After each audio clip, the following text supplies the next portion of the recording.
The winter arrived quietly that year, not with fury but with patience, as though it intended to stay long enough to be remembered. Snow lay across the valley in pale sheets, thin in places, heavy in others, shaped by wind and time rather than footsteps.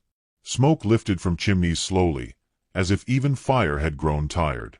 The land felt hushed, waiting, listening to the small lives pressed against it. Eliza Linwood moved carefully along the frozen path, her boots worn thin at the soles, her steps measured so her mother could keep pace beside her. May Linwood walked with both hands folded inside her sleeves, shoulders drawn inward, breath shallow. The cold did not frighten them. Hunger did. Hunger had a way of making itself known, tapping gently at first, then louder, until even pride began to loosen. Between them they carried a small bundle wrapped in cloth. Inside were the things they had saved all day.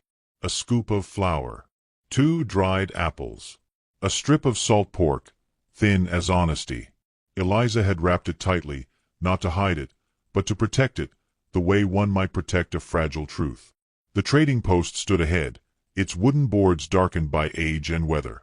A few men lingered outside, hands curled around tin cups, voices low.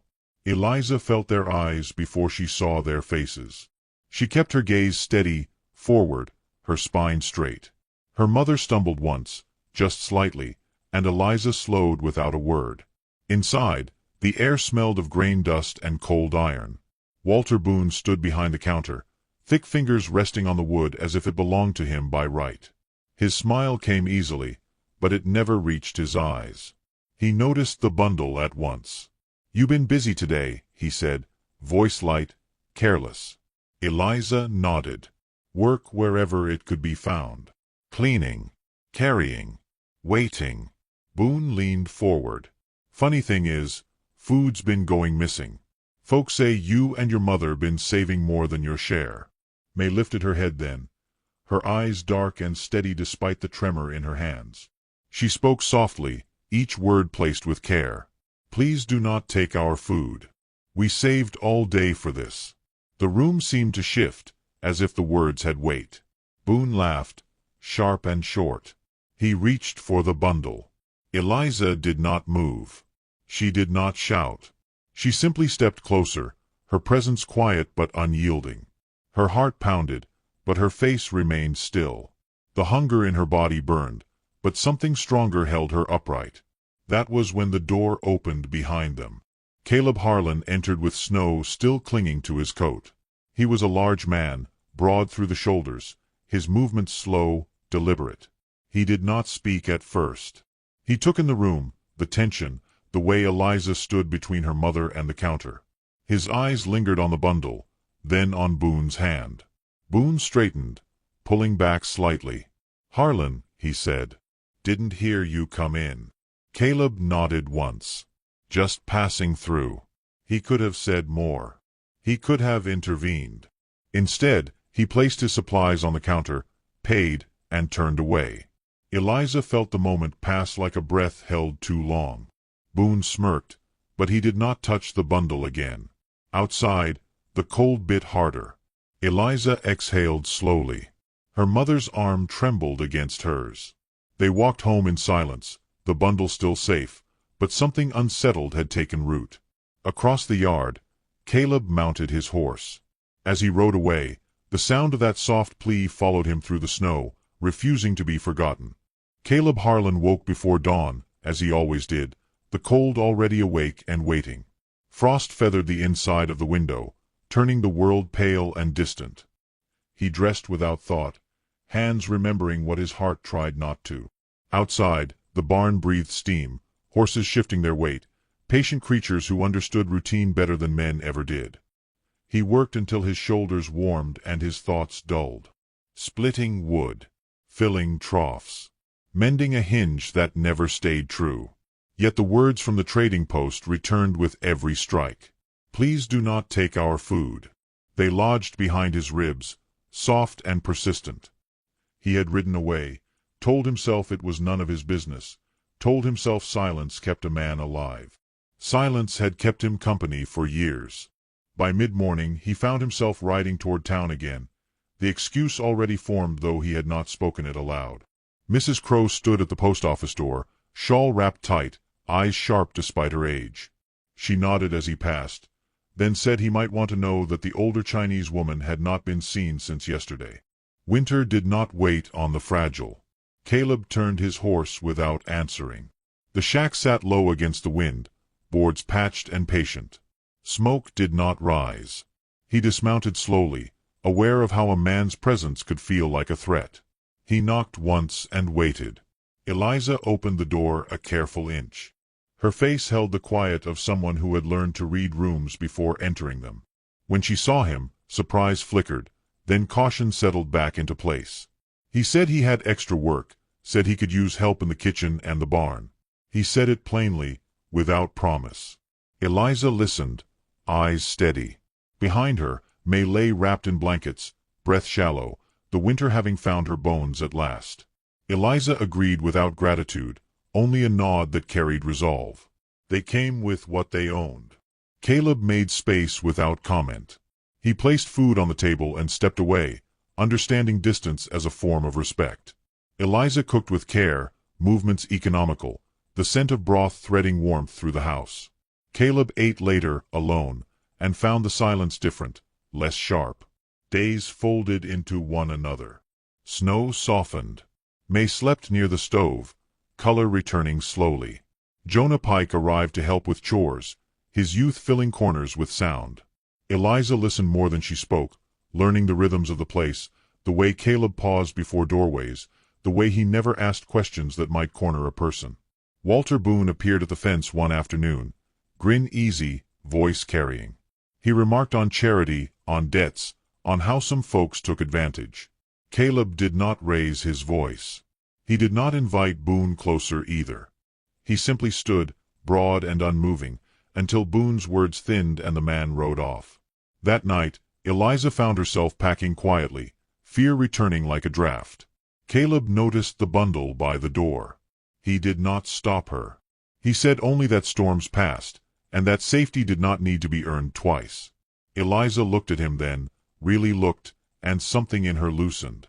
She set the bundle down, not yet ready to stay, but no longer ready to flee.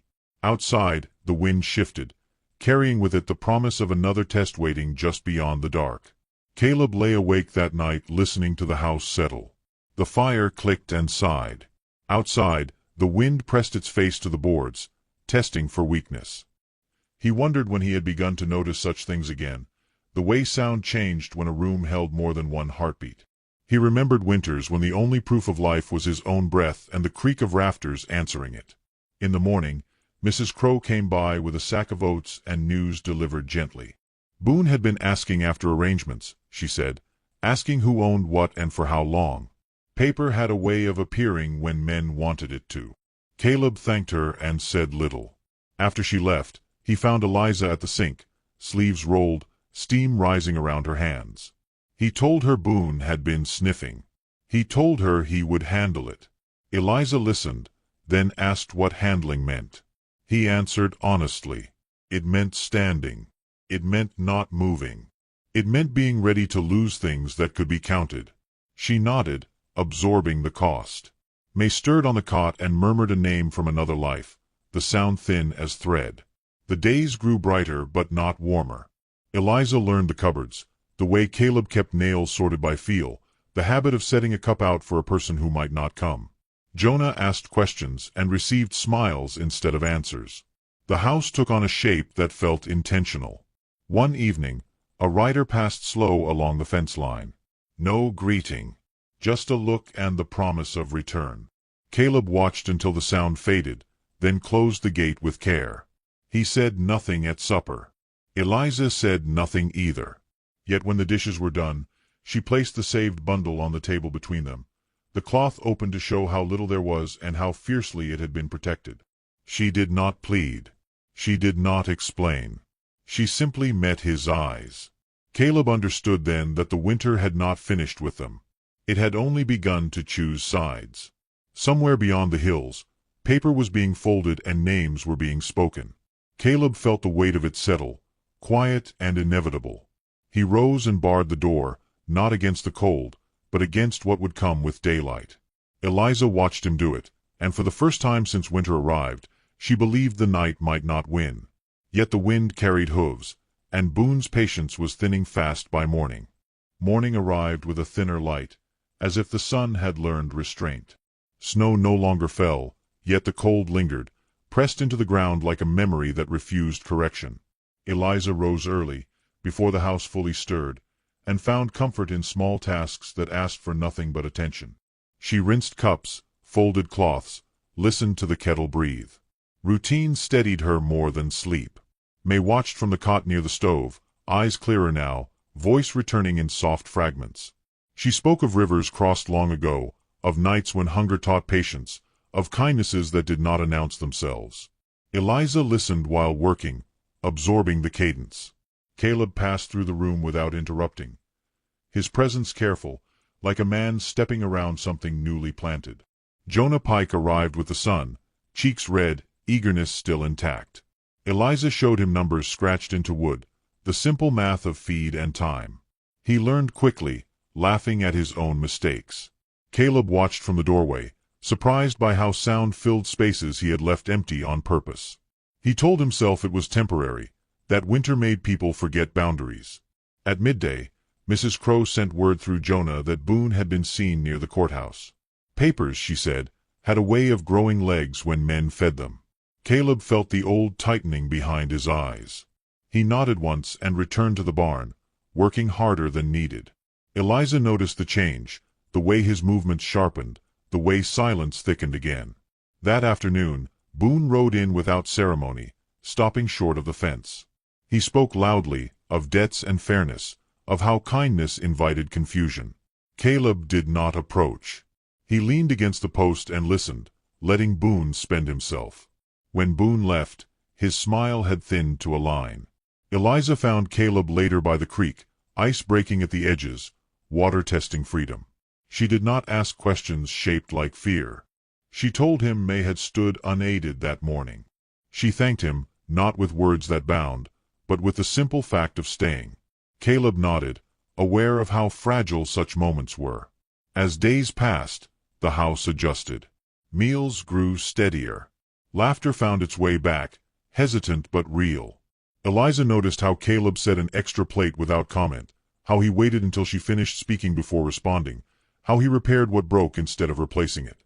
These things accumulated, small and undeniable. One evening, Eliza overheard voices in town while collecting supplies. Boone spoke of arrangements, of how certain people owed more than they could pay. Names were mentioned, hers among them, spoken without care. Shame rose quickly, hot and familiar. She returned to the ranch with it heavy in her chest. That night, she packed quietly again. The bundle was no larger than before. Caleb saw her at the threshold, moonlight catching the edge of her resolve. He said nothing to stop her. He said only that running taught men where to aim. He offered her the truth without pressure. Eliza sat down then, the weight of the choice settling. She spoke of being tired, of wanting a place where her mother could heal without fear.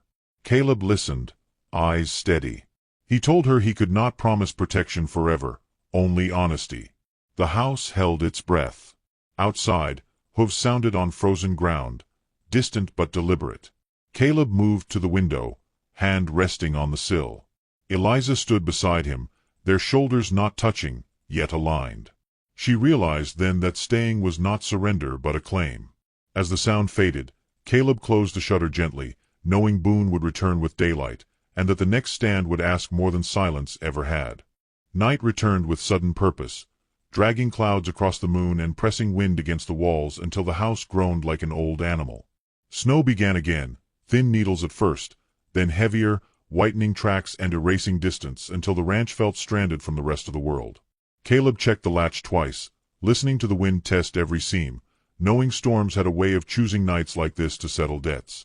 Inside, the fire snapped sharply, light jumping across Eliza's face as she stirred broth and measured her breathing. May slept fitfully, murmuring through pain softly now. Near midnight, May's breathing changed, shallow and uneven, each pause stretching long enough to draw Eliza's hand tight around the blanket.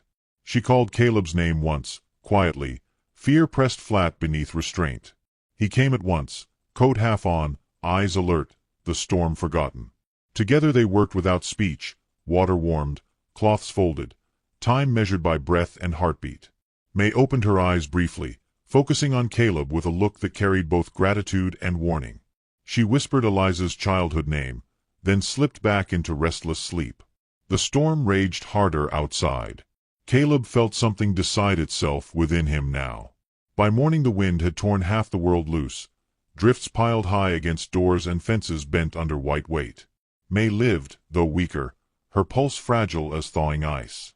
Eliza stepped outside to breathe and found Boone waiting beyond the gate, hat pulled low, patience gone.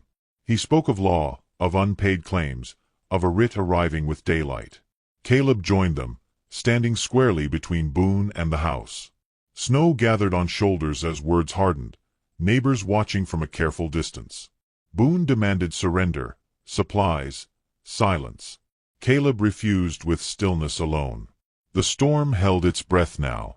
Paper arrived before noon, carried by a clerk who would not meet Eliza's eyes. Boone smiled thinly as the notice was read aloud, each word stripping safety layer by layer. May tried to rise and failed, her breath catching sharply. Eliza stepped forward, voice steady despite shaking hands.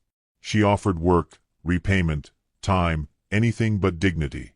Boone laughed, satisfied, already reaching for inventory lists.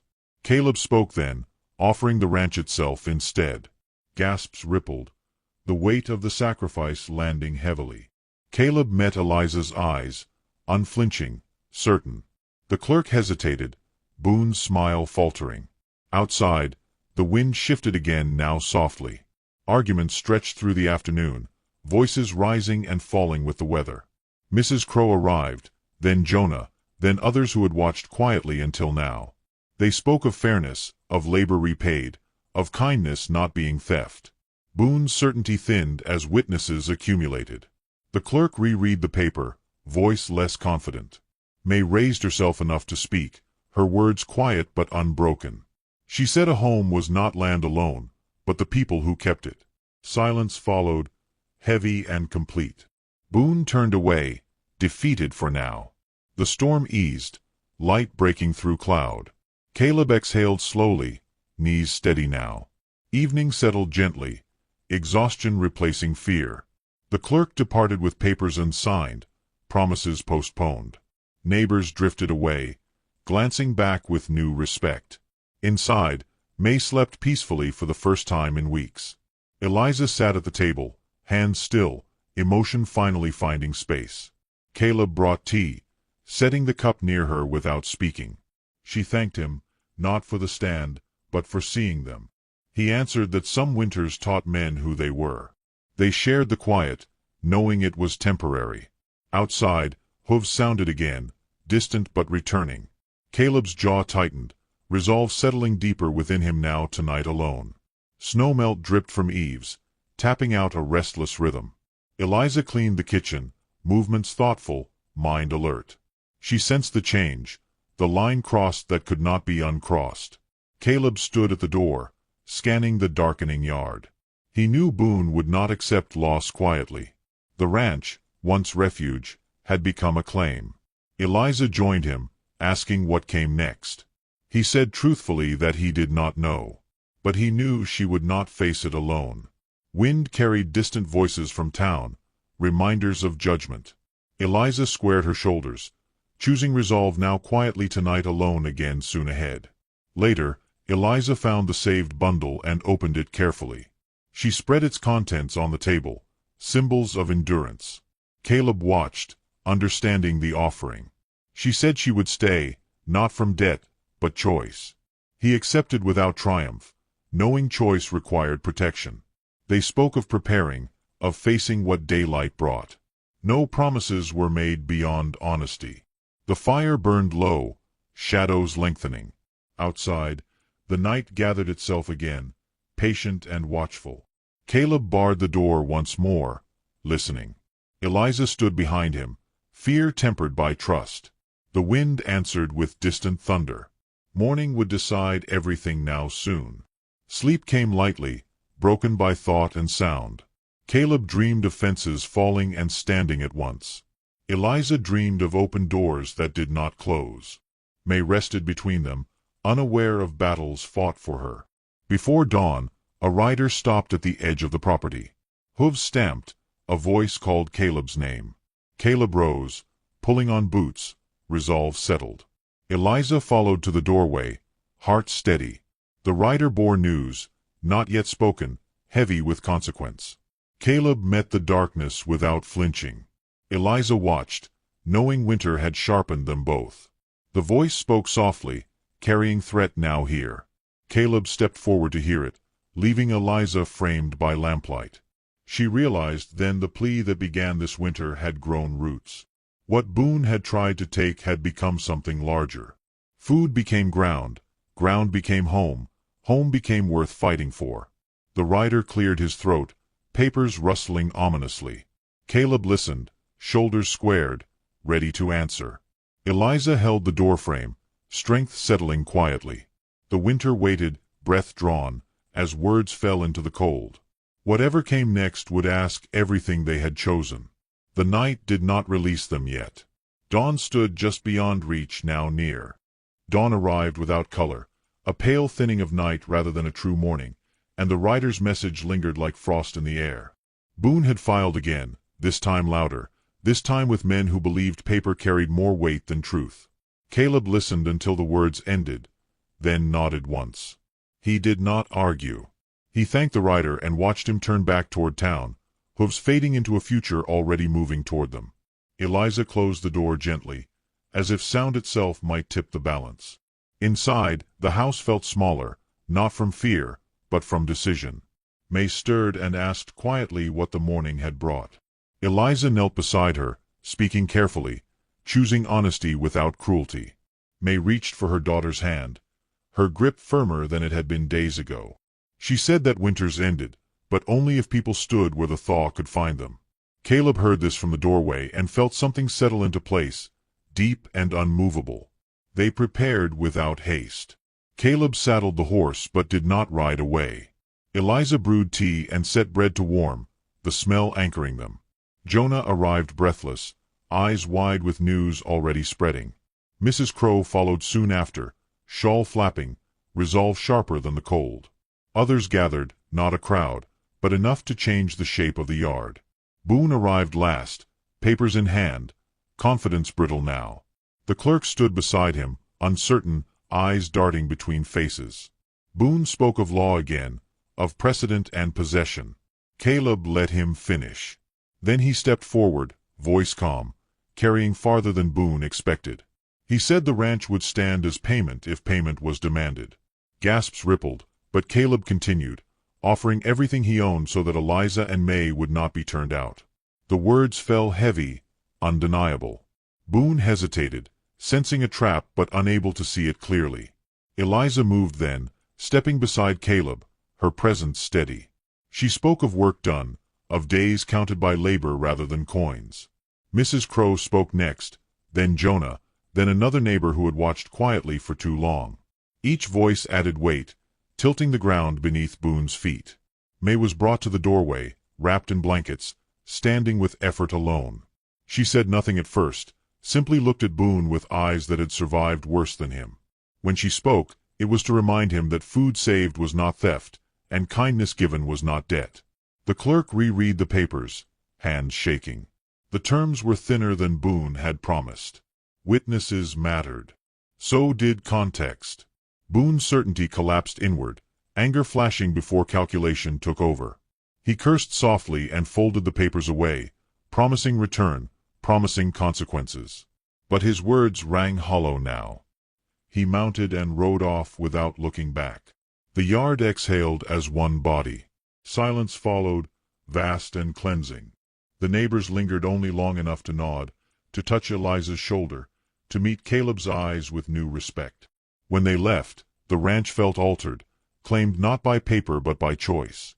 Caleb leaned against the fence, breath slow, the weight of what he had offered still pressing against him.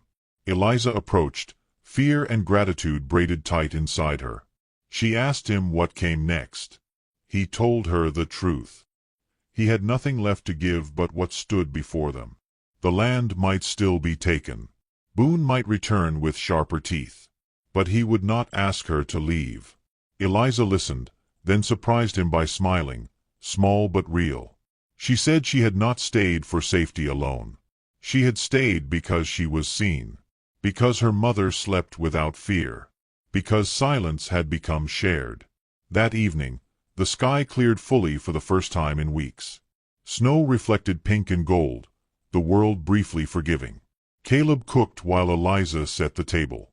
May watched them, eyes bright, a peace settling into her bones. They ate slowly, every bite a quiet victory. Afterward, Eliza gathered the saved bundle and placed it on the hearth. She opened it, letting its contents catch the light. Then she folded the cloth carefully and set it aside, no longer needed as armor. Later, when the fire burned low, Caleb spoke words he had not planned. He said the ranch was hers if she wanted it, not as payment, not as shelter borrowed, but as home chosen. He said he would stand whether she stayed or left, but he hoped she would stay. Eliza did not answer at once. She looked around the room, at the marks of living, at her mother breathing easily, at the door barred not from fear but from habit. When she spoke, it was to say yes, simply, firmly. Spring announced itself not with warmth but with sound. Ice broke along the creek, a sharp crack followed by movement. Water ran free again, testing paths long forgotten. Caleb repaired the fence that afternoon, stronger than before. Eliza worked beside him, hand sure, laughter slipping out when the wire snapped unexpectedly. Jonah hooped and chased the sound of water until Mrs. Crow scolded him from afar. Life resumed, changed but intact. Boone did not return that day, nor the next. When word came weeks later that his claims had been dismissed, it arrived quietly, without ceremony. The land held. The house breathed. One morning, with snow only lingering in shadows, Caleb and Eliza stood together before the neighbors who mattered. No grand speech was made. Hands joined. May wept softly, pride and relief woven together. The union was simple, like everything that endured. That night, as stars burned clear above the ranch, Caleb and Eliza stood on the porch, listening to the steady rhythm of a place finally at rest. Eliza remembered the plea that began it all and marveled at how far it had traveled. Food saved had become ground defended. Ground defended had become home. She leaned into Caleb, and he let himself rest there, knowing the winter had tested them and found them worthy. The narrator's voice softens here, speaking directly now, as if leaning closer to the fire with you. Some winters come to take. Others come to teach. Kindness, when held long enough, becomes courage. If this story warmed something in you, remember to like, to comment, to subscribe, and tell us gently from where you are watching tonight, as the season turns and light finds its way back home.